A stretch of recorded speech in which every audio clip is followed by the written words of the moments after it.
What is up, Nickel City Mafia and Red, White, and Bills doing a collab here on this post-game show. Man, a tale of two halves. We'll take the W for sure. Big victory moves us to 6-1 Sunday Night Football. But it was crazy that first half. The Bills were like world beaters, man. 24 points they put on the Packers, 24-10 going into halftime.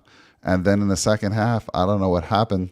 Was it, like I said, a tale of two halves? And Packers beat the Bills in the second half. If you're going by halves, they beat us 7-3, shut us down to 3. Ugliest football a half of football that I've seen the Bills play all year. And I know we definitely disappointed a lot of bettors out there, a lot of gamblers. But hey, we're here for the win. I'm not a gambler, so I don't care about that crap. I just want to get a W, and we got it. But let's go around the horn here. Jake, you were at a party. I think you said you had some tough connections trying to get in on all the group chats. Yeah, shout out to my brother-in-law and his Wi-Fi. Yeah. So I found out I was connected to his 2G Wi-Fi. So that was half the problem. And then I disconnected, and I couldn't get back in. And he was trying to share his password. He didn't know his Wi-Fi password. And he's like, maybe I'll try calling my wife, because his wife went to bed. And my sister-in-law, she said, nah, screw this.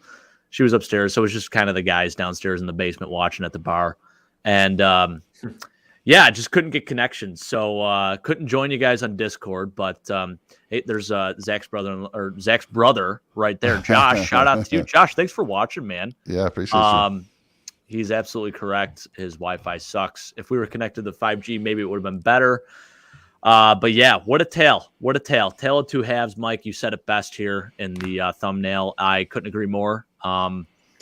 It's crazy. We just beat a Hall of Fame quarterback by 10 points, and we're somehow sitting here disappointed. Like, it's wild. The first half, like you said, I mean, we're world beaters. We're kicking the hell out of this team, and it looks like we're going to drop 50 on them, and then we go out in the second half and put up 3 points. So, listen, Bill Cowher said it best. So what if we win ugly? A win's a win. I will take the win, and we're on to the next one now. We're 6-1 right now, so can't say too many bad things about it, but I'm sure we'll dive into a couple nitpicking things. So without further ado, Sean, take it away. Yeah, I mean, you guys said it correctly. I mean, 6-1's awesome, top of the AFC in general, not just AFC East. You know, alarming things happened, and, you know, a lot of people watching this on the big stage are like, the Bills don't look like a great football team. The Bills are I've seen it all over social media. Bills are very beatable, you know, probably, you know, more beatable than everybody thought. And, you know, yeah, winning by 10 points, you know, it's a good score, 27-17. Yeah, it's Aaron Rodgers, but going into the game, we knew they had a very young and inexperienced and not very good receiving core. They lost 2 starting linebackers during the game. We actually did worse with the backup linebackers in than when we had the starters in somehow. And then, you know, a couple good things that we'll talk about. But I mean, I was insanely disappointed and frustrated the whole second half. And honestly, I was telling everybody, I feel like we lost. This is what I feel like when we lose. And it's really weird because, yeah, we won. My wife's like, what, you know, we won. What's the problem? Like, the problem is we got exposed, and it's on the film. Now all these teams that can run the ball are going to say, what did the Packers do in their running schemes that the Bills couldn't stop? Oh, we're better. We got a better offensive line and running backs than the Packers do. Oh, we got a better defense than the Packers do. When we play the Bills, they're gonna see something. So, you know, we're gonna be talking about it, but very disappointing, even though we won. But like you said, we got the win. You know, we control our own destiny, even in, you know, 6-1, because we got the 1 seed right now, and it's our responsibility to keep it. And that's another reason why probably all of us are frustrated, is just because we know so much is riding on the rest of the season. You know, we can't drop games to a 3-4 Packers team, even though we didn't, or, you know, a lesser team than us. Like, we already lost to the Dolphins. Like, we can't lose these close games that we need to win. So, but 6-1's pretty solid, and you know, some great spots for sure. I like when they talked to their coach when they came out at halftime there, and he said, "What do you got to do to get back in this game?" He says, "It's 0-0 for us right now. We just need to pretend it's 0-0 and win this half. They won the half. They didn't do enough, though, to win the game. But, man, they just pin their ears back and just played really, really hard. I mean, their defense on the, Mike, I'm getting a little, Mike, I will say this. I'm getting a little weird feedback from you. Are you getting the same thing, Sean? Yeah, I was just messaging them. Yeah. All right, so I'll go ahead and guys, talk. I'll go ahead and talk, and we can do a test in a second here. But as you're saying, it's wild to see, two different teams almost that come out. You have the first half team. We look like this all-world team that can't be stopped. Josh Allen's playing at an MVP level. I mean, some of the throws he was making were just ridiculous. And here I am thinking, like, this is going to be just an absolute blowout. Like, this is what we all thought was going to happen. The Bills are going to cover, first off, for the gamblers out there. And second off, we're going to drop 50 points on this team. So you have a guy like Quay Walker go out of the game early, and then you lose Devondre Campbell. It's like so many things going against the Packers, but somehow they were able to make the adjustments in the second half and come out and play a really strong second half. So credit to them. And they don't have scrubs on that defense by any means. I mean, every single starter on that defense is actually really good. They have Kenny Clark, who we didn't even really talk a ton about in the pregame show. They have 3 really good corners in Rasul Douglas, Jair Alexander, who had 2 interceptions, and then you had the other guy, Eric Stokes, as well, who I thought played a pretty nice game too. So,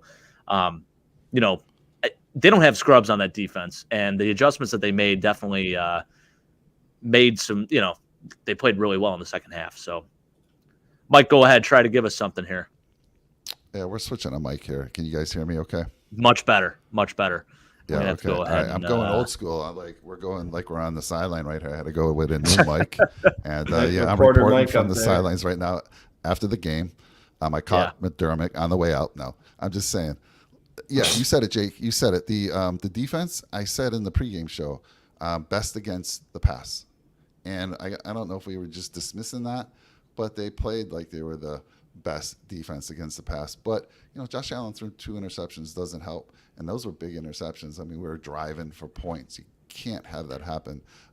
It felt like right off the get-go that their defense got under the skins of both Davis and Diggs. There was a lot of back and forth. Gabe Davis had at least 1 drop. I want to say maybe even 2. Probably 2 or 3, which were huge.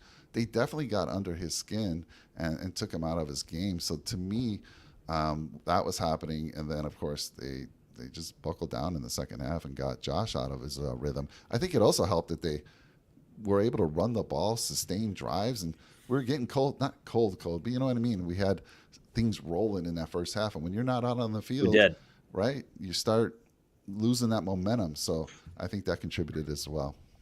Yeah, they definitely got superstars on the secondary. But like Jake said in the pregame, the Packers have like the 29th rush defense, so most teams run on them. I mean, in the last 4 quarterbacks they played before Josh were Mac Jones or Bailey Zappi, Tyler Heineke, Zach Wilson, and Daniel Jones. Danny Dimes. Yeah, they're all the 4 of the worst quarterbacks in the league. So that's another way it could skew like their 160 passing yards a game thing. But I mean, Josh, he only threw the ball 25 times, 13 completions, like 52%.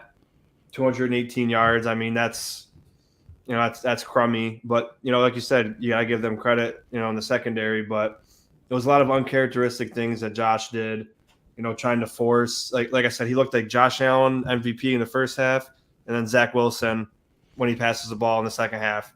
Like, he made a similar play that Zach Wilson made today. He was running around all over the field, then throwing the ball off his back foot, trying to make a play happen, throws a terrible pick instead of, making a better play, throwing it to your hot route, throwing the ball out of bounds, running out of bounds. You're up by 17. You can't let bums hang in the game, because nothing's worse than a desperate team that has hope. You know what I mean? So, yeah, Josh didn't have his best game. Put. He didn't have his best game, but, I mean, it was just – I think it was more you got to give credit to the secondary, but I think if you put him against that secondary another day, I think he lights him up. But, I mean, I guess if you could have a bad day and still win, he's not going to be happy about it. But It's good for the record. It's good for the AFC. It's good. The Packers are now 0-7 in the history of the Green Bay Packers, going into playing in Buffalo. So we're the only team that the Packers have never beaten at an away game. So that's pretty cool. That's pretty cool too. Yeah. Again, I mean, go ahead, Mike. No, I was going to say, being a Bills fan, I don't know about you guys. I was never at ease once that second half. Once they got within 10 points, I'm like, oh man, don't make something stupid happen. I was just like a little fearful. But I don't know. During that second half, we're getting your audio issues again, Mike. I don't know why, but Mike, California Wi-Fi you got over there. I don't know. Jump out. Last time you backed out and came back in and it worked. Okay. Remember? All good. Yeah, it's crazy, man. Like, again, I'll say it again. It's like we played this Hall of Fame quarterback, and I think people, I originally had this as a loss on our schedule going into the season, and I thought it was going to be, one of those games where it's like a humbling type of game, right? Where we're thinking we're a great team. We go in and we play the Packers at home Sunday night, and we get our asses handed to us, and it just didn't happen, of course. It did in the second half. That first half, it's like we absolutely killed it. Steve Tasker had said something on WGR this past week talking about the 90s Bills teams and stuff, and somehow, he started talking about how they would get up by a ton of points against these teams, and in the second half, they'd be up by, 20, 30 points, and they would get bored. And when you get bored like that, sometimes you let the other team back into the game. So you start to wonder if maybe that's what happened with this team today, where like they started taking things for granted and they just got sloppy and, they sort of just let them hang around like that, which you can never do. I mean, especially with a team that's led by Aaron Rodgers. I know it's not the same team that we've seen in the past, but it's one of those things, man, where you let them hang around for a little too long, could have ended ugly. And luckily it didn't, but if Mason Crosby makes that 55-yard field goal, I mean, shoot, it's a one-score game at that point. And, you give Aaron Rodgers a minute on the clock, that's a lot of time for him, man. So, that's what I was thinking. I was like, oh, this is great. You give Rodgers a few seconds. He doesn't even need timeouts, and they can tie this game up if they make this field goal. But I mean, again, there's a lot of bad things we got to talk about eventually. But as bad as the second half was, you still won by 10, and you still scored 27 points. So I mean, I seen other people saying like, oh, the Bills struggled against a reeling Packers team and the Bills stink and all that stuff. But it's like you play terrible. You still beat a team by double digits and you still score 27 points when some people can't score 27 points on a good day. So, I mean, realistic fans, we're going to talk about stuff. People called me a fair weather because I said that we got to clean some stuff up on a Bills, one of the Bills channels posted it on Facebook. I said, yeah, I mean, got some things to clean up. You're an idiot. You'd be happy with the win. I am happy with the win. And, again, there is truth to, you didn't play great, but you still won by 10 points and scored 27. So, I mean, that's all. I mean, it's two ways to look at it, I guess.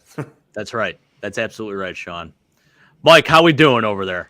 I don't know. I'm afraid to talk. That's better. That's better. I know. We're good now. You just had to back out. We'll see how long this holds. I don't know. I mean, we had this a few months ago, and then we got rid of it, and now it's back. So I don't know. I'm gonna try to have you guys talk the most, so I don't screw it up for the rest of the folks out there. You never screw anything up, Mike. But Mike's doing the opposite of what the Bills did. He had a tough first half. He's gonna have a better second half here. Yeah, that's hope for sure. So I don't know, guys. Break it down for me. You are the X and O guys. I count on you a lot. So in the first half, I felt like we took advantage of what we said in the post game. They have they were 27th against the run. We actually were running the ball pretty damn good. And we, the throwing was there when we needed it. We went down. We had 3 consecutive drives where we scored, which is amazing after, not getting something on the first drive. But what shifted in that second half that you saw? And obviously the picks, the interceptions are huge, right? They don't get those interceptions. This is a different game. We're probably celebrating. We probably at least get 10 out of that. But talk to me about what you saw that changed from that first half. Physicality. That was really what it came down to. They were getting really physical with us, and that's what Matt LaFleur said going into the second half. He said, that's what we got to switch it up a little bit. Like, that's the area of the game where we just haven't been good. We were not physical in the first half, and the Bills just bullied us the entire first half, and that's exactly what happened. But then they came out in the second half. Those corners were pressing a little bit. They were getting aggressive. They got under Gabe Davis and Stephon Diggs' skin a little bit. You saw a couple of boneheaded penalties even out there. And I really think that was the difference maker. I think that was the biggest thing. The biggest adjustment they made was just basically telling those guys, you got nothing to lose at this point. You're down 24-7. Go out there and be a little more physical with this team. And that's exactly what they did. And we definitely seemed to struggle a little bit. Yeah, I'm glad you corrected me. I thought I said it was 24-10 at half. It was actually 24-7. Yeah. So and again, we in the opening third, did they come down in that first drive, or do we stop them and get the ball back? So I want to say we stopped them, right? And then they went. Was it was that after the interception, or no? I'm trying to think here. We went down and we got a field. So we stopped them, then we went down. We got a field goal, right? Or no? Was it 24-10? I'm trying to think. Yeah, no, 24-7 at half, and then right. I think we definitely, I think we stopped them. I think we stopped them first. I can actually tell you right here. My hat off. It actually looks like they got a field goal to start. Yes, they did. Yeah, you're right. And then we came back with a field goal, and then we got it on down. So yeah, I know the big concern I think we were most shocked about is the run defense, right? I mean, this is a defense that we have those stellar interior guys, and it's like, were they just not concerned about the run? Were they not changing their scheme? Because it didn't feel like it. Where they it didn't feel like they made any adjustments. What did you guys see on that side of the ball? I mean, what was they were just going through us like we were butter. Yeah, I would say. I'm sorry, Jay. No, it's good. I think we had such a big lead that we felt that if they wanted to run the football, go ahead, because you're just killing clock at this point, and we're willing to sacrifice those yards. So, yeah, I get it. Like, that's tough to see because they definitely exposed us. We did not look good. We got totally out-physicaled up front, and there were some wide-open holes for Aaron Jones to run through. I mean, he averaged over 7 yards a carry tonight. A.J. Dillon as well, 10 carries for 54 yards, I think it was, around there. They had over 200 rushing yards. They had 208 rushing yards on the day.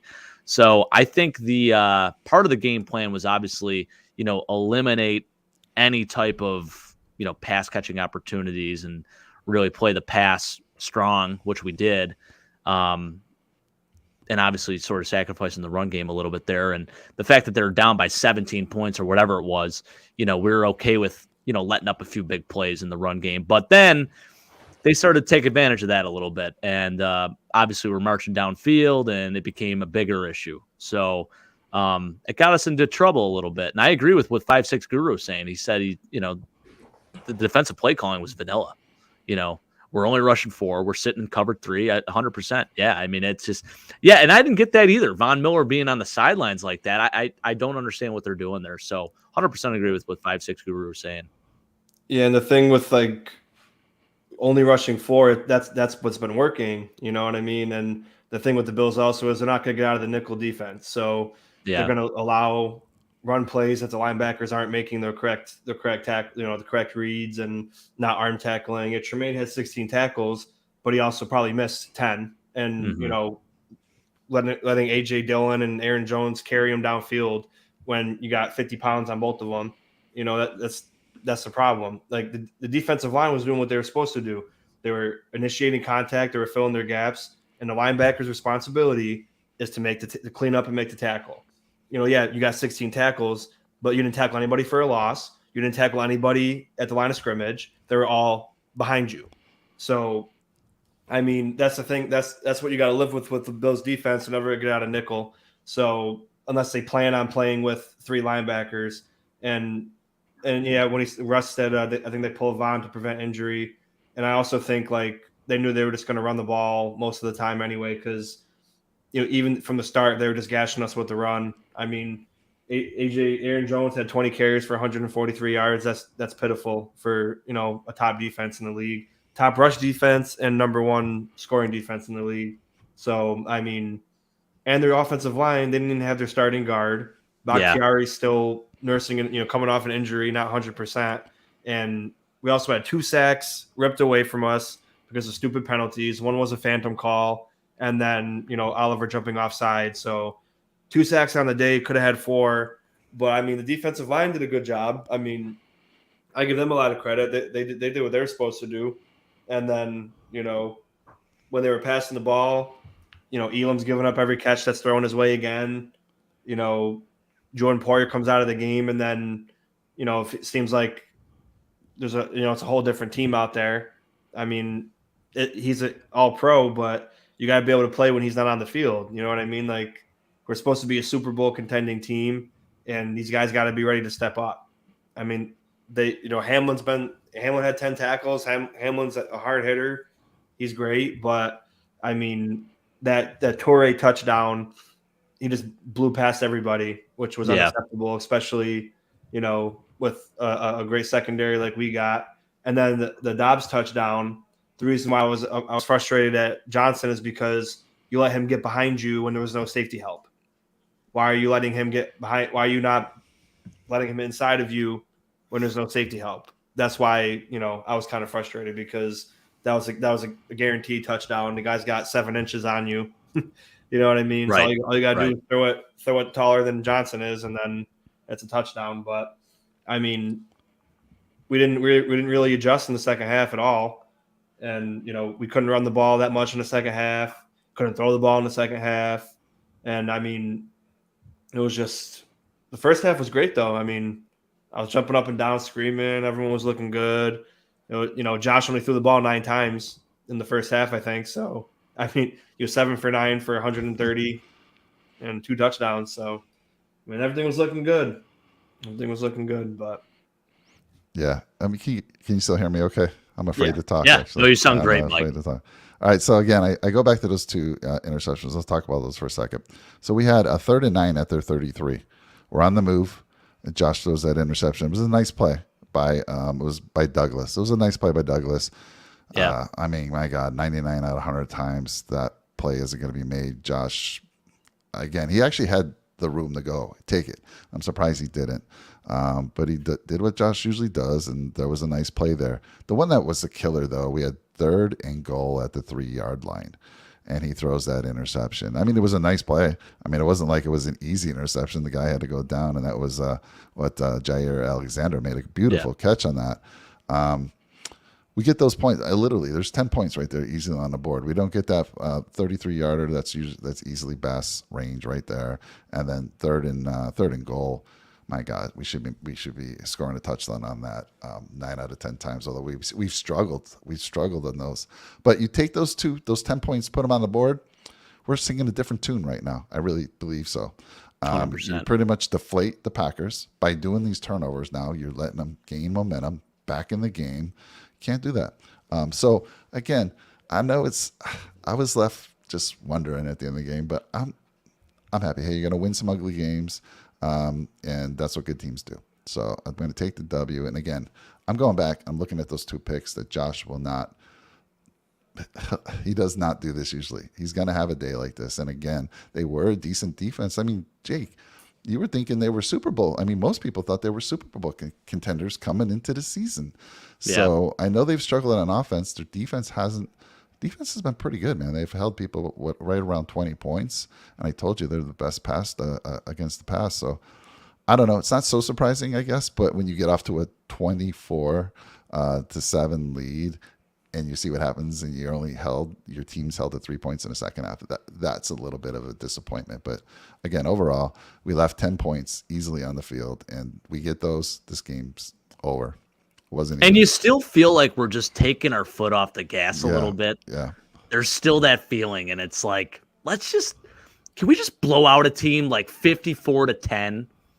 It's crazy that we're at this point, because God, I mean, 5 years ago, I was just praying for a victory.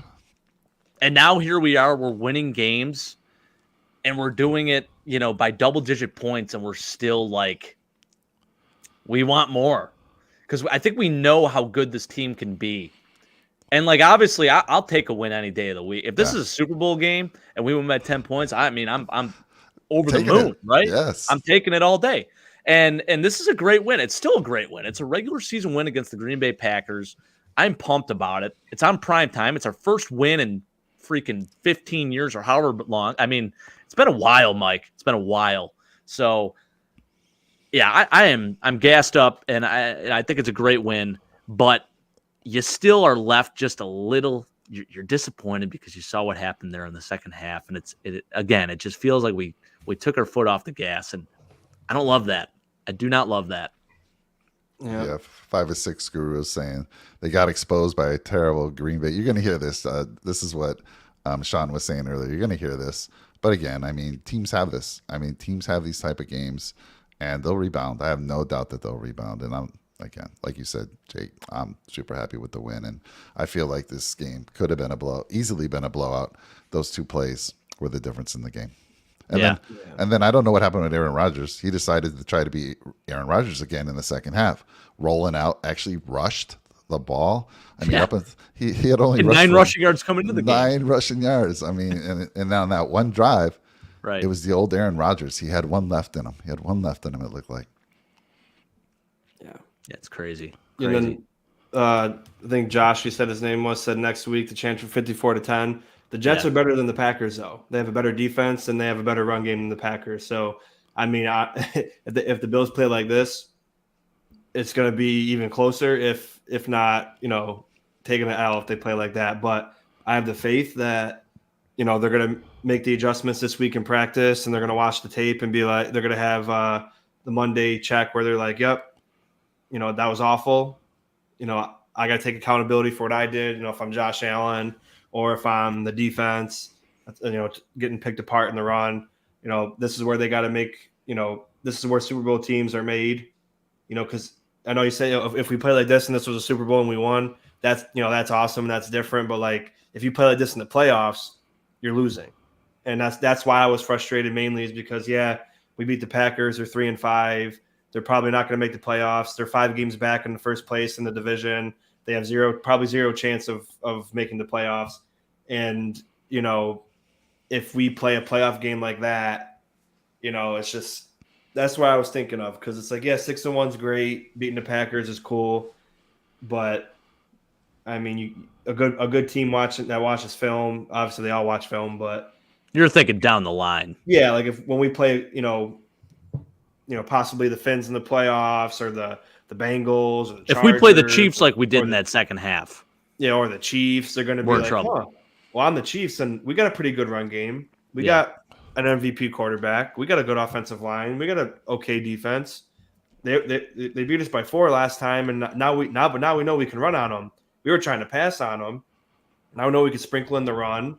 We got 2 good running backs, and then if we don't make the adjustments, if we don't come out against the Jets, firing at all cylinders, then I'm going to start being concerned of like how we're going to be in the long run. Because 6-1's great, 7-1's great if you beat the Jets, but if you don't play well 2 games in a row, then I'm going to start to think, what's going on here?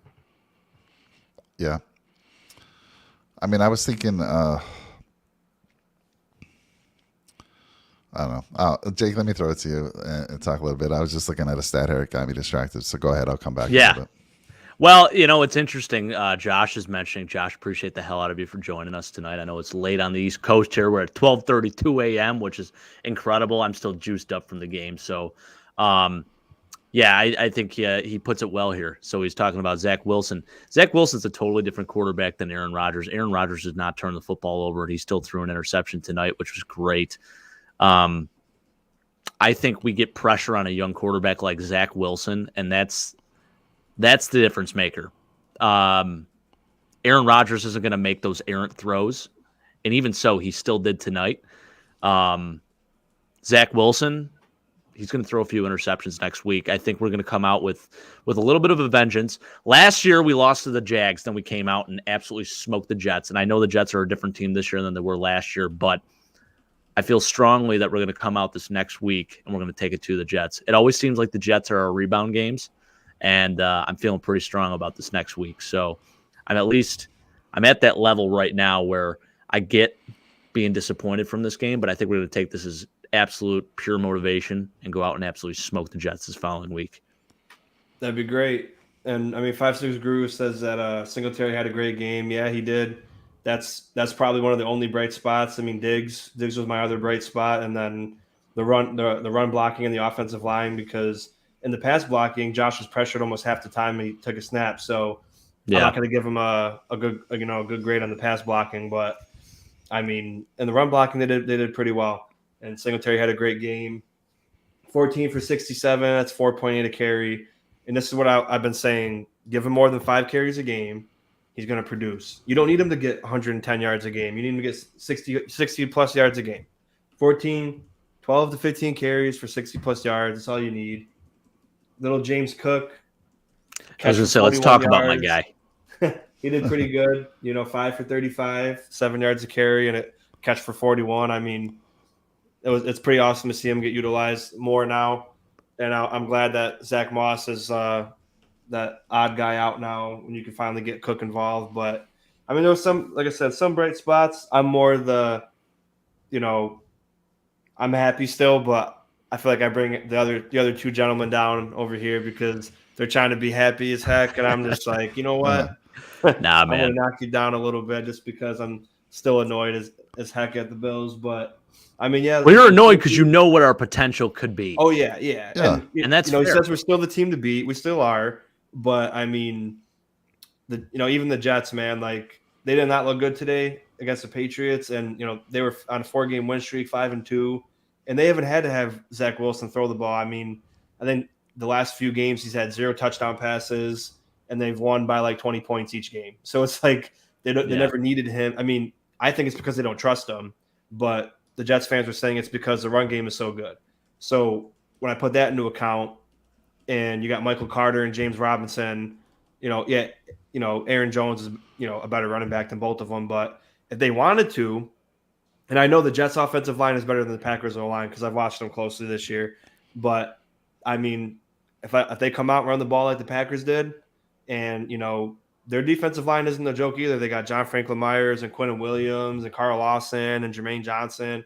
This defensive line is probably up there with ours and the Dallas Cowboys. So if they get pressure like the Packers did today, and then they run the ball like the Packers did, could be a close, 17-14 game, 21-20 game. And I'm just not here for that. I don't want that. I want to dominate the teams we should dominate. And when you think about playoffs, all the playoff teams are going to have good defense. All the playoff teams are going to run the ball except for us, and all the playoff teams can pass. So we got to really, we've got the dub, put this game behind us, watch the film, come back next week, hopefully put up 30 to 40 points against the Jets and clean up all the issues that we had this game. And I think we could do that. We got the right coaches for it. We got the right personnel. And I think this is a game where having Von Miller is going to be awesome because, tomorrow when they watch film, Von's going to be real with everybody and even himself. He played a good game, but he's going to, he's not going to just be like Aaron Rodgers and blame the whole team except for himself.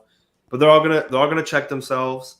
They're all going to bounce back, and then I'm going to be expecting the Buffalo Bills team that we know to come out next week. I like that, Sean. I like that a lot. So. Go ahead, Mike. I was going to say, just a little concern there. Poyer was out at that end of the game with that elbow injury. So how long, again, anytime we've been without him in that secondary, it's been a concern. And if you guys are talking about making a trade, maybe that's the area we need to focus on because he seems to be getting dinged up now. What is it? He's missed 2 games, I think, this year already. And the fact that he was out, I mean, they probably felt like they had it wrapped up, so they took him out. But anytime you get an elbow injury, you just never know. So I'll be waiting to see how that works out. Yeah, I'm hoping he's okay. I mean, what do you guys think about Zach Moss? So he wasn't inactive, right? I looked at the inactives. He was not. He was active. He just didn't get on the field. So that was interesting. Yeah, I think. Trade bait? I don't know. Is he going to be a trade candidate or what? What do you think? I don't know, Jake. I don't know. What could they get for him, really?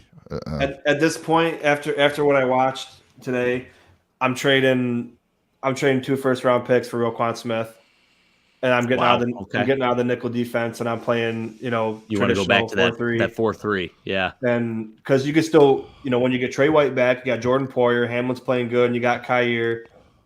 I mean, you can still play defense good. I mean, Teron Johnson's going to be like, the odd guy. You got to keep him on the field though. So I get what they're doing, but I mean, you got to be able to stop the run because that's what people do in the playoffs. So I mean, I want Roquan Smith bad after watching this game.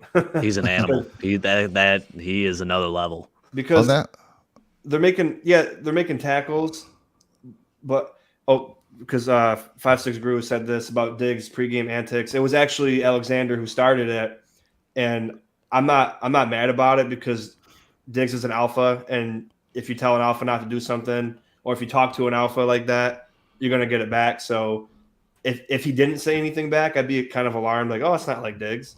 And then he goes out in the field and has 6 catches for 108 yards and a touchdown. So I like what he did. When it goes to the field, like where it can cost penalties, I don't like it.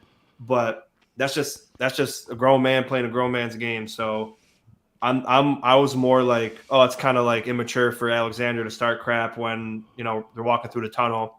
But Diggs, I mean, he let his presence be known. He's like, don't forget who I am. You're not going to come into my tunnel when we're trying to leave the tunnel, running your mouth to us. He got right in his grill with no helmet on, and he said, "Hey man, I'm right here. We're right here. The Bills are coming for you. I'm going to go put up 100 yards on your secondary." So I mean, I would say it was more of Alexander's antics, but I support Diggs. I mean, that's just the kind of attitude he's got, and that's why he's one of the top receivers in the game the last few years, because that's how he plays. I love the chippiness, man. I'm here for it, man. And again, as Sean said, I think if he didn't say anything, I'd be like, that is not like him at all, because you're not going to talk to an alpha like that and not hear any clap back from him. So he went out there, he delivered, and he was definitely one of the bright spots today of this team. So, yeah. Yeah, I had just to finish the topic on the defense, because against that run, you brought up a good point, Sean. I know you said let's bring over that linebacker, but and we know that ain't gonna happen, right? There's no way you're gonna get that guy. But I do want to ask, so why it was, and I was saying this in our Discord channel, I was like, they are not changing from that base defense, the nickel, right? Where's Terrell Bernard? Where's Dotson? Put that third linebacker in. There was no worry. I mean, we knew. Did they do anything? Did Aaron Rodgers do anything that we didn't expect them to do? Run the ball, pitch the ball out, short throws, screen passes. Was there any surprise to any of you what was happening? No, what was more of a surprise is that we weren't able to stop it or make an adjustment to shut that down. So again, why not? Where's Terrell Bernard, our 3rd-round draft choice? Where is Dotson, who had a great game a few games ago? So maybe switch that up once in a while. I mean, what would have hurt to try it out? Like you said, John, shut it down, make them change something on their side now. Exactly. It's like a tennis game, back and forth. Yeah, I'm with you, Mike, and I love TJ, but that's the problem we're always going to have is like he's such a great player, but he can't play the boundary. So they're like, oh, to keep him in, we gave him this big contract to play him in the game. He's got to play nickel, but if we need to stop the run, he's not a run stuffer. And then now we got to run with 2 linebackers, and one of our linebackers, his sole job is to stand 10 yards back off the ball and make sure nothing gets past him. Mm-hmm. And then things still get past him. And then, now we're at where we're at. But I mean, like you said, there's nothing wrong. I mean, they had no passing threat. So why not throw the normal 4-3 into the game? If you're not scared of Romeo Doubs and Torrey, and when Watson goes out, you even have less depth, and Robert Tunyon's not fast. So like, what are you afraid of?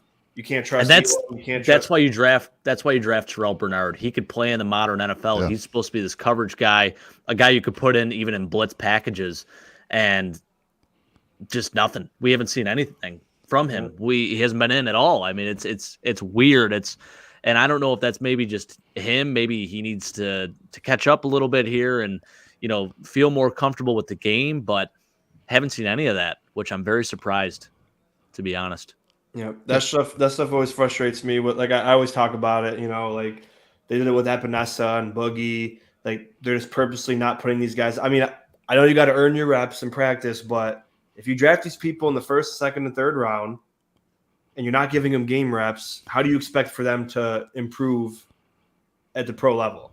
because practice isn't going to do it for you. I'm sorry. I mean, yeah, I'm not a professional, but I can promise you that just getting practice reps isn't going to do anything for you in your pro career.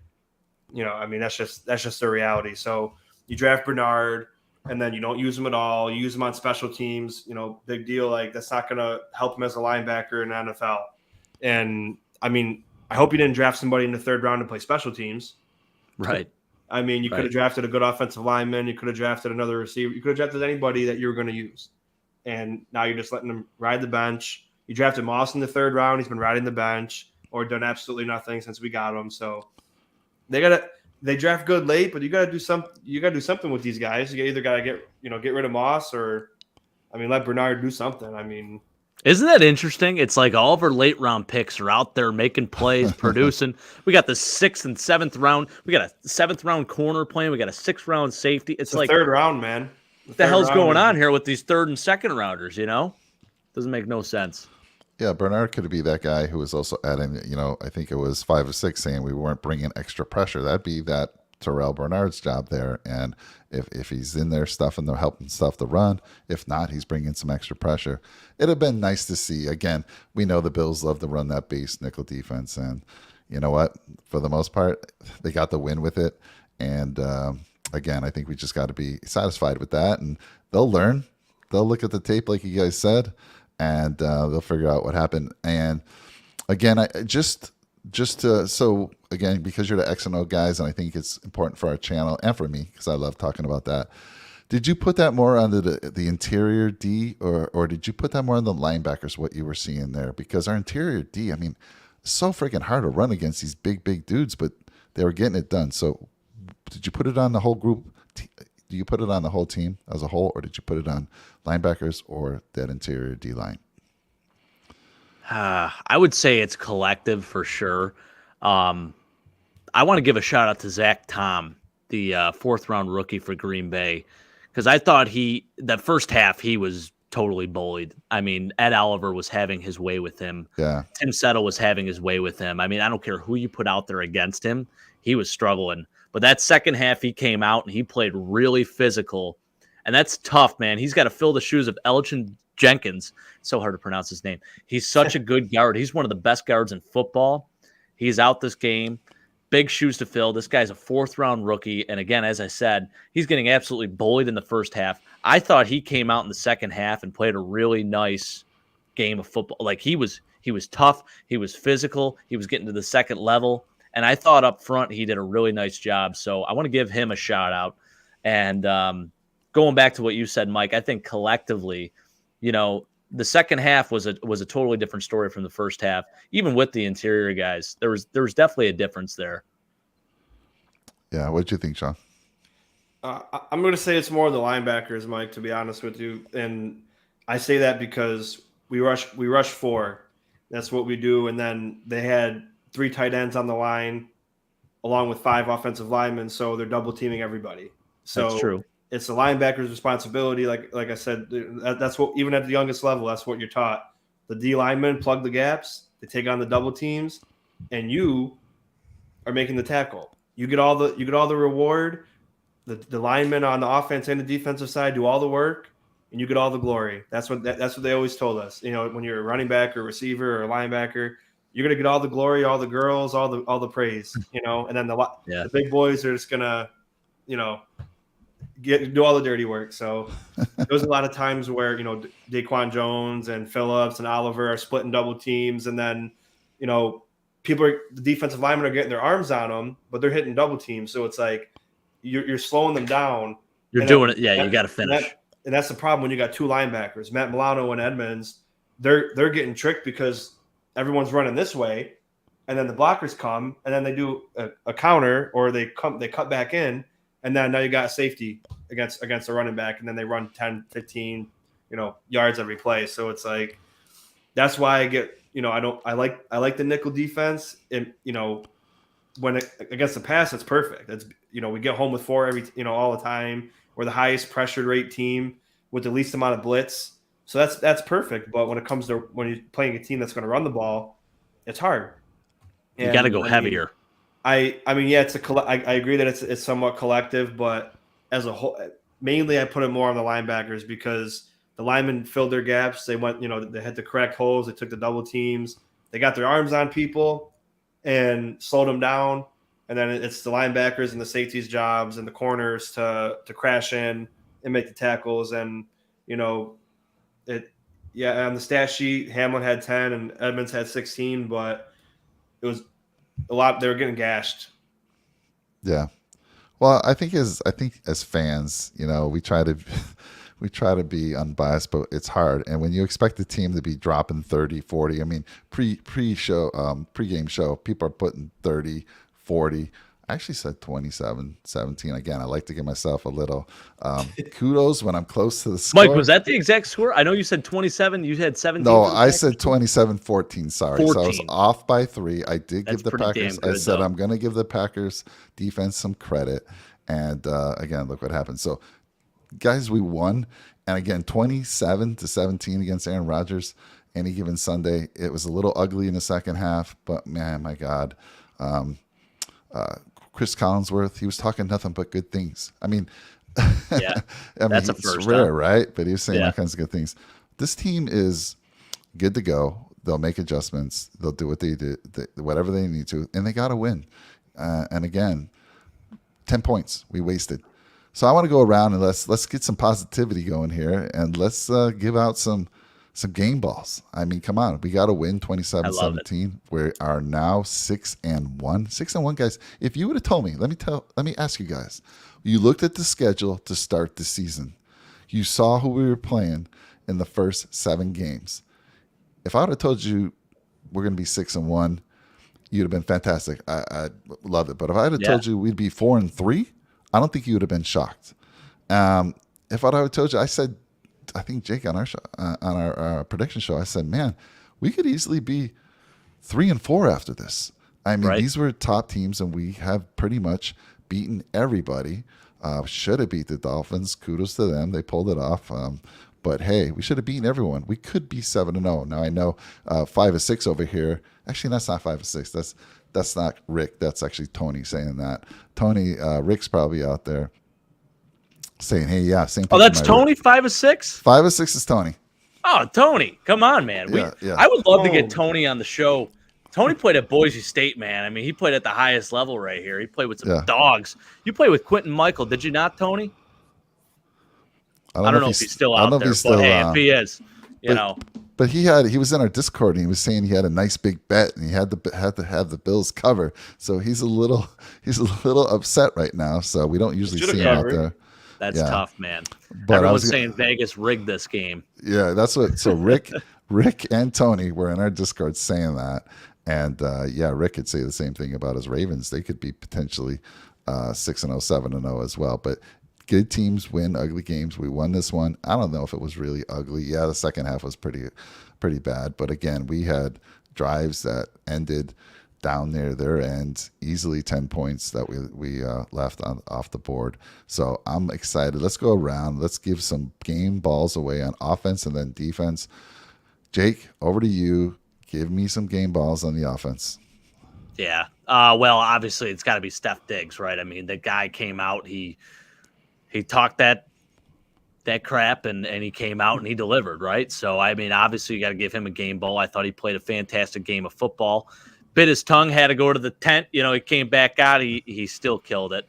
And I'll tell you what, man, I'm not going to give him a game ball, but I know people are going to get on Josh a little bit for throwing those 2 interceptions and making those quote-unquote boneheaded plays, but he's still the best damn quarterback in the NFL. Some of the throws he made today, he still had some of those jaw-dropping plays. That one pump fake and that almost touchdown to Gabe Davis, I mean, that throw was absolutely incredible. First off, I want to say that. And actually, so now I'm thinking I'm getting that play confused because what happened was he had some pressure, right? And he kind of turned around and he just launched it effortlessly 50 some odd yards in the air. And Gabe almost had a touchdown there, which was it was ridiculous. And then he had the one pump fake throw and he had a completion on that, right? So just some of the throws that this guy continues to make are just unreal. And under duress, under pressure, I think it said he was 6 for 8 or something like that for like 168 yards and 2 touchdowns. Yeah. I mean, He's one of the best there is with that. So, listen, I know you can get on him for throwing those 2 interceptions. Tough on the 3-yard line, 3rd and goal. Totally unacceptable. I know he's pissed off about it, but Yeah. man, he is so freaking good at football. And my gosh, still making things happen on the ground with his legs. I know he took a big hit by Darnell Savage too in the game, but he's unbelievable. I mean, thank God we have that guy. I'll tell you what, we would not be 6-1. We might be the other way around. We might be 1-6. We don't have Josh Allen. I'll be 100% real with you right now. Yeah. He is special, and thank God we have him because he is truly what makes this offense tick. And I think that's why we're also upset. It's because we felt like he was going to just totally light it up, and he did. He still did. In the first half, he absolutely destroyed this team. And that second half, I think that there was just a combination of a little bit of everything. He'll get right. He'll get right this next game. But I felt like I needed to at least give him a shot and just talk a little bit about his game today because, it truly is. It is amazing what we can do on offense with this guy. It's almost unfair. And I feel bad for any defense trying to draw up plays and trying to guard him and just trying to do whatever to contain him or, negate him from the game. I think the Packers did as good of a job as they possibly could have in the second half. So I will give them their flowers for that. But again, thank God for Josh Allen. But Steph Diggs is my offensive game ball. My defensive game ball, I'm going to give it to my guy, Tim Settle, because I'll tell you what, he could have gotten those 2 sacks today. But he got 1, and he had a nice pass deflection as well. He looked great, which led to the pick, didn't it? It sure did. Yeah. Yep. In the first half, Jake, we were clicking on our bold predictions. I know. Yeah, bold Dawson predictions. Knox. I had Tim Settle. I mean, shoot. Right there, Mike. I thought we were gonna complete it, but funny story. My wife joined us with like 10 minutes to go in the game. She never joins us for a Bills game. She came up and joined Jonah and I, and she sees they do a close up of Josh Allen. She goes, "What's with his mustache? He looks like a creeper. Can you tell?"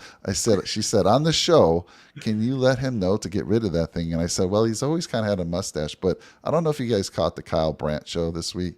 Josh actually, you saw some pictures on social media. He actually hosted a Halloween party and had that. I think he did a little extra special with the mustache, and maybe he hasn't gotten rid of it. I don't know. I was like, he's always had a mustache, honey. She's like, no, he's got to get rid of it. It's not a good look for him. I'm like, well, lucky for her, he does watch the show once in a while. So yeah. So I thought Josh looked great in his stash. So I don't know what the hell Rachel's talking about. Mike, you got to get on her about that one. I think he looks amazing in the stash. Now me, I got that blonde hair, so I really look like that Dahmer type. So I can't do the stash. I could do the beard, but I can't do the stash. Josh, I think he can pull it off. He looked great as Great Gatsby. Jay Gatsby, Josh I was Allen. hoping Josh saw my Halloween post when I tagged him, but to no avail. I didn't get a like from Josh or nothing. But son of a gun. I messaged him too on Instagram too, Sean, and didn't even see it. So it's tough. Yeah, we both took L's. Because if you message like Reggie Gilliam, he'll probably look at it or answer. But I'm gonna. Josh probably has someone who actually monitors his own account. So Right. Josh probably doesn't even look at his own Instagram. He probably has someone else do it, and they filter it out. Who's this guy messaging him saying that great game, buddy? Or tagging him in posts. I just want to say too, if you guys have ever seen Josh Allen's Instagram posts prior to going into each game each week, I mean, it gets me hyped up every time. I freaking love it. Our quarterback is way cooler than any other quarterback out there. He's goofy as hell, but he's so freaking cool too. So I feel like you have to say Can't that say because enough. you're his stunt double. I mean, look at you. I mean, you are his stunt You double. should have dressed up as Josh this year. You should have. You I actually don't know, should man. have. You think so? I even I had the goat. No one thinks so. You guys think so. I've heard it. I've heard it from other people, but anyone that's close to me thinks I look nothing like him. So, but I love it. I will take all the. Maybe it's from the 'cause camera that's a view. compliment. Maybe we got to see Yeah. you in person. Could be. Sean, what about you? Game balls for you. Well, I want to pick one guy, but I want to leave him for you. I think, Mike. Okay.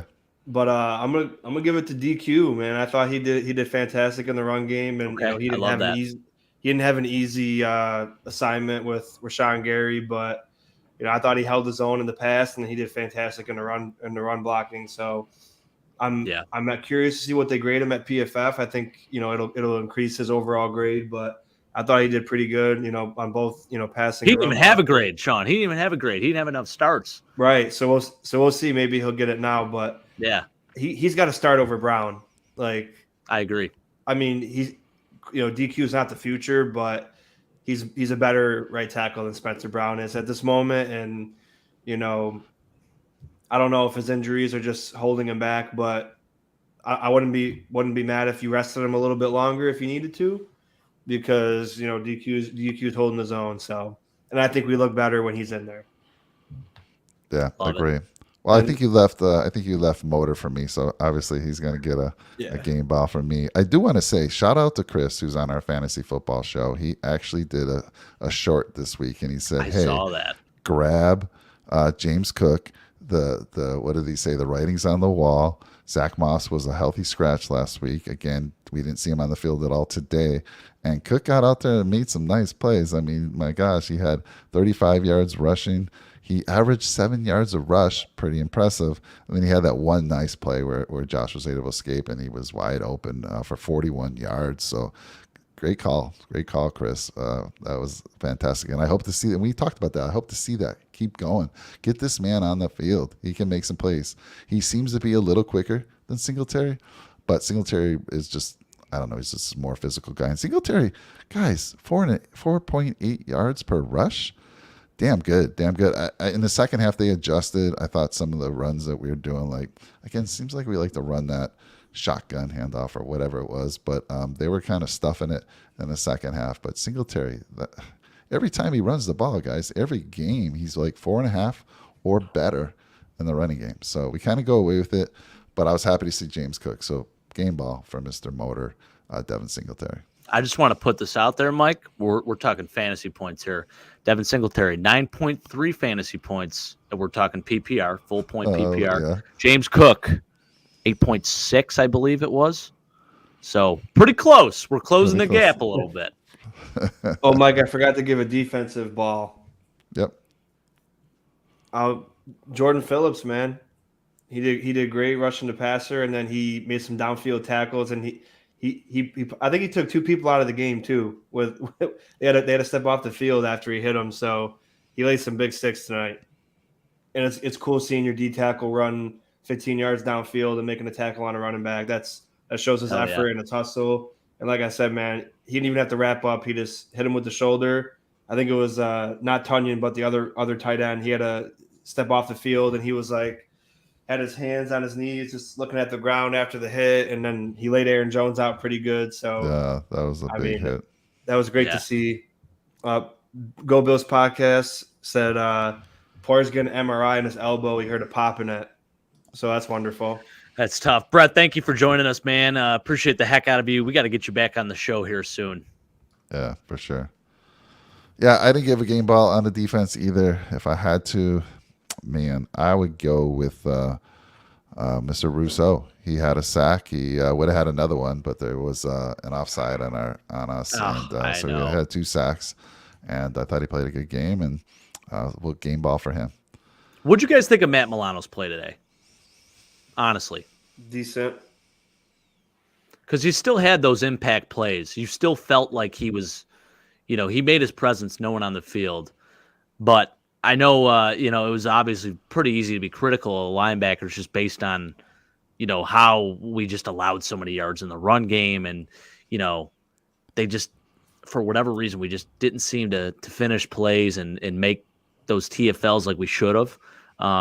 There should have been a lot more of that today.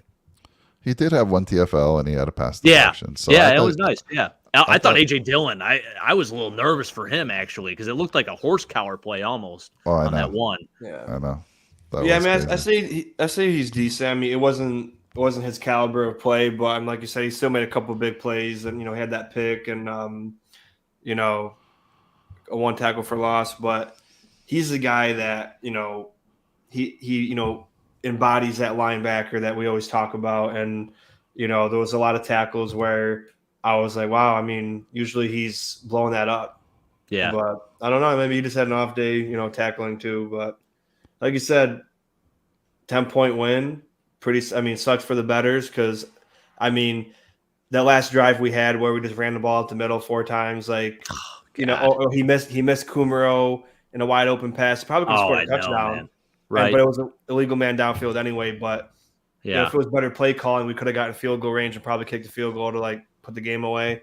But they were so confident in the defense that they were just like, okay, we'll just run the ball, run the clock out, and then put the ball in the defense's hands. So, I mean, like I said, when you bet, that's why it's called betting and gambling. Or house always wins, and that's why Vegas is the best. I mean, they're so damn good. 10 points. They were close, 10.5. I mean, exactly. This is why Vegas does what they do. Now and then you could look at the Devin Singletary. He almost broke it. Right? They had that one guy who got him with the hand, and he was gone. He was going to take it to the house. Abe Davis on that drop pass. He had that slant. I mean, he could have housed that. Right? Honestly, so he could have taken it. There were so many things in the game, and that's why Vegas is what Vegas is. They do it better than no one else. They lose their house, or lose their shirt, I should say. So yeah, 10.5. Man, it sucks to be a gambler. Just we're at 10 points. We should have had that, covered that, but yeah, it happens. It happens. Anyhow, we're not gamblers. I don't think you two are, based on what I know. A little bit here and there. A little bit here and there. But Tony and Rick take it to the next level. Those poor guys, man. I feel for them. So anyhow, it was big victory for us. I look for it. We said we keep it to an hour. It's late on the East Coast. Feel good about this win. I mean, yeah, they'll fix it. Whatever happened there. And who we got next week? Is it we got the Jets. Jets coming to town? No, we're at MetLife, so we're in New Jersey next week. We haven't had a back-to-back home game. What is going on? I know. It's crazy. This is just our third home game of the season. Yeah. So it's pretty crazy that we're back on the road again. So should be a good game. Is that Sunday normal slate again? I believe it's a 1 o'clock game. Yeah, finally we're back to the 1 o'clock slot. All right, cool. Closing thoughts, Sean. I'll throw it to you. First of all, let me say thank you to all on the channel. I know it's late. And please like, comment, subscribe to both Nickel City Mafia and Red, White, and Bills. We greatly appreciate you, as always. But closing thoughts, throwing it over to you, Sean, and talk about what you got coming up this week. Well, the weekly picks segment started, and Matt, we both actually were doing pretty good. I mean, the only game left is Browns Bengals, and that was my upset game, so I had the Browns. But as it stands, I was only wrong 3 times today. And one of them was the Jags, the Raiders, and the Colts. The Colts lost in a game-winning drive the last second.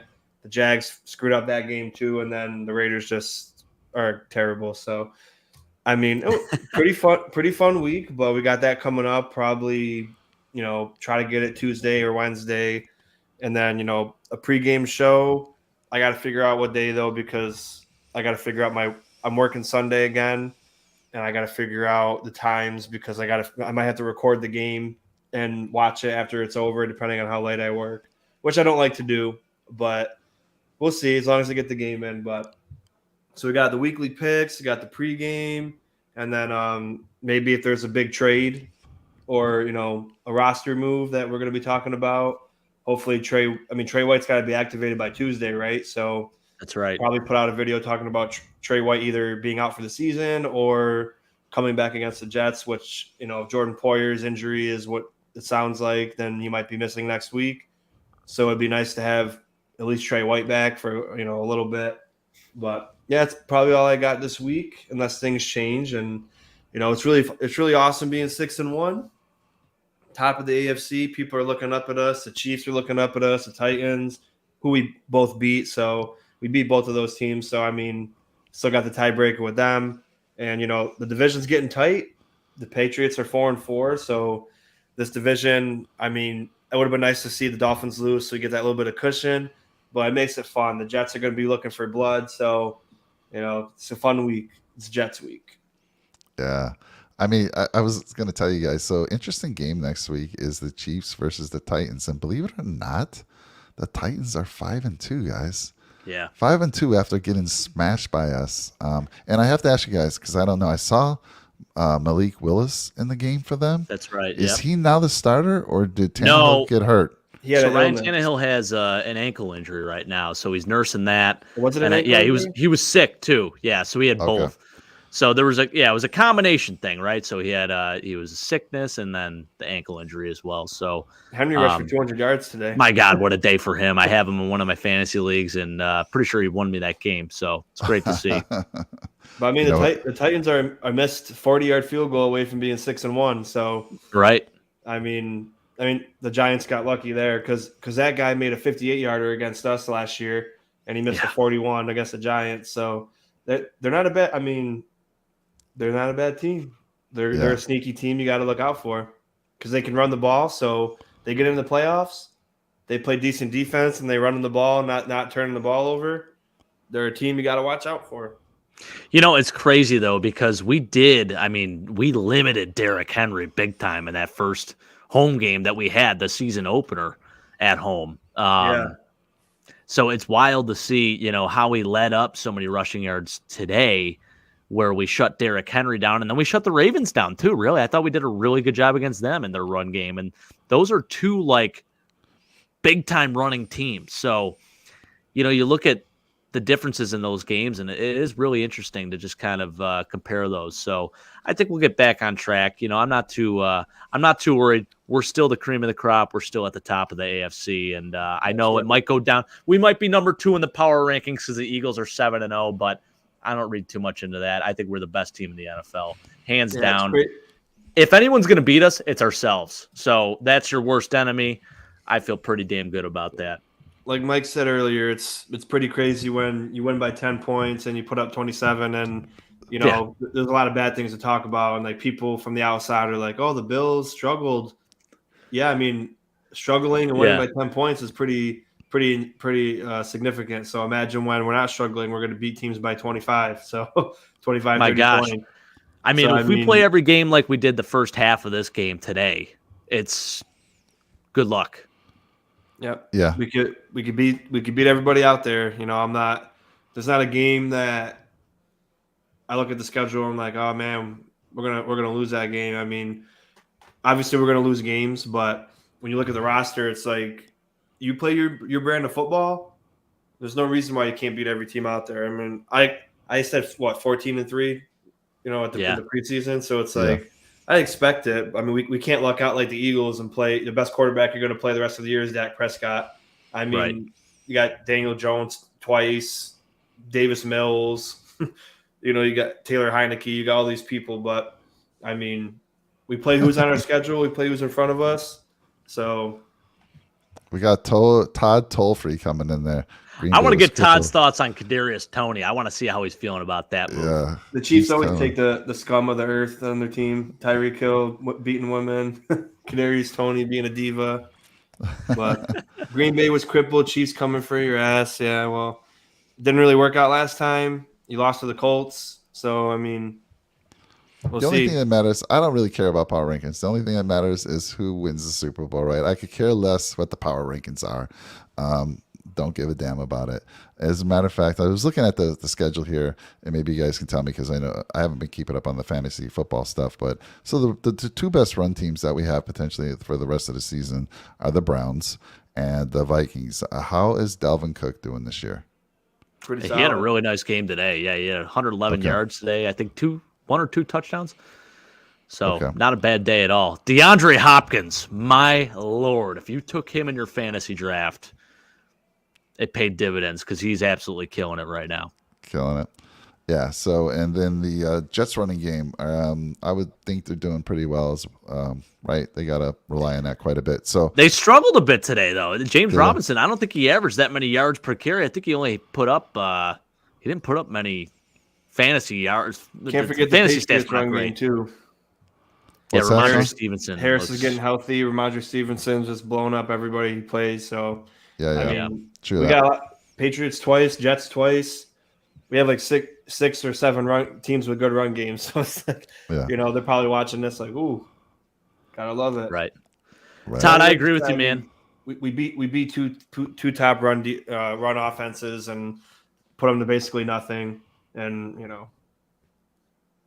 Yeah, that's true. All right, Todd. Jake says he agrees with you. Yeah, we talked about KT on the pregame show. So yeah, it's a former first round one last year. So he hasn't really shined in New York, but when you have Patrick Mahomes thrown to the sky, definitely going to elevate him, and I'm sure he's going to be a factor towards the end of the year. 100%. That Kadarius Toney move, all it said to me was the Chiefs are really afraid of Buffalo, that they got to go trade 2 picks for a guy who barely plays in the Giants. So that's I all it love says to that. me, but we'll see. It's a lot of mouths to feed over there. Yeah, I mean, we knew that, right? We felt they had to make some moves. It wasn't a surprise to me that they went after a receiver at all. What does he say here? What do we think of the selective NFL refs calls when games get close? I thought there were a couple terrible calls today. I agree with you there. I mean, a couple of soft calls. You always have those phantom calls, though. We had a couple sacks taken away from us as well, so it goes both ways. At the end of the day, look at the scoreboard. 6-1, top of the AFC, beat the Chiefs in Arrowhead again, 2 years in a row. I mean, that's basically the Josh Allen Invitational over there, if you're thinking about it. Listen, I got a lot of respect for the Chiefs, man. I Absolutely. 100% think that they're the team to beat. Like, I think, I would love to see a rematch. I want to see an AFC championship between the Bills and the Chiefs because, listen, if we want to be the best, you got to beat the best. And I still think the Chiefs are that team. So it'll be fun. I think once we get to the playoffs, it'll be a nice grudge match for sure. They got to beat the Bengals first. That's right. If we get the 1 seed, we're not going to see the Chiefs to the championship. And, they're 0-2 against Joe Shiesty. So, and it really comes down to who's the home team. You look Yeah. at history, it really does come down to who's the home team in the playoffs. Yeah. All right. Well, listen, guys, it's been fun. Let's, you guys, it's late for you on the East Coast. Todd, like Jake said, we respect your team. Obviously, I've always said we got to get the monkey off our back until we can beat KC in the playoffs. Obviously, in my mind, they are the team to beat because we haven't been able to do it in the playoffs yet. So, a lot of respect for you. Cop out. Don't say that, Mike. No, it's not a cop out. I'm feeling like I'm serious. Not a cop out at all. So if we don't, Not if a we don't cop-out. play the Chiefs in the playoffs this year and win the Super Bowl, you're not going to value the Super Bowl because we didn't beat the Chiefs in the playoffs? Exactly. I'm kidding, of course. Exactly. I'm gonna say, yeah, we didn't play the Chiefs. That's fair, though. It's so a fair it doesn't question. matter. But no, I mean seriously, if we play them, I again, they're a great team. 100%. They've been destroying teams. Look what they did to the Niners. I thought the Niners had a great defense, obviously, and they just destroyed them. But they They're destroyed. missing a lot of guys. Yeah, they destroyed Tampa Bay, and everyone's like, "Oh my God!" But Tampa Bay showed their true selves last week, and they're just not the Tampa Bay that we expected. A lot of teams are like that this year. Anyhow, all good stuff. It's late. We got to get rolling. Todd, toll free.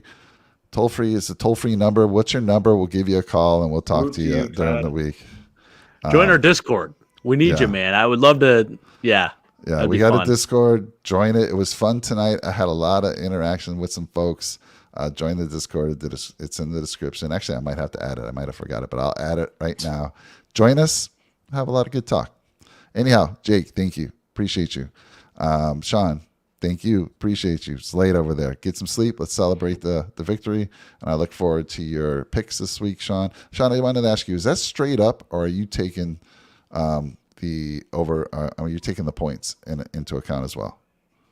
For my weekly picks? What are your weekly picks? Is that just straight up who's going to win? Just, talking about the teams and who we like more and why. You could look at spread, but because we do one upset, you have to pick an upset team. That's more of like a record more than a spread because there's a lot of spreads this week that were like 1, 2, 3. The only real big spreads were the Dallas Eagles and the Bills. They were like 9, 11, 10. So, I mean, that's why like he picked the Texans as an upset because they were 1-4 and the Titans were 5-2 or 4-2. And I picked the Browns because they're 2-5, and the Bengals lost Jamar Chase. So that's kind of what we look at for like the upset as like kind of the record. But we mentioned the spreads, just in case people are curious. But we just basically go off of what we've seen from the team, and then got to put the upset there too. All right, awesome. It was a good show. I really liked it. So I look forward to your second one this week. So thanks again, guys. Thanks again. Let's go. I can't wait till the next game. Let's go to New Jersey. And let's take down these Jets, baby. Let's go. Go Bills. Go Bills, Hey, go baby. Bills, guys. Take care. Thank you, guys.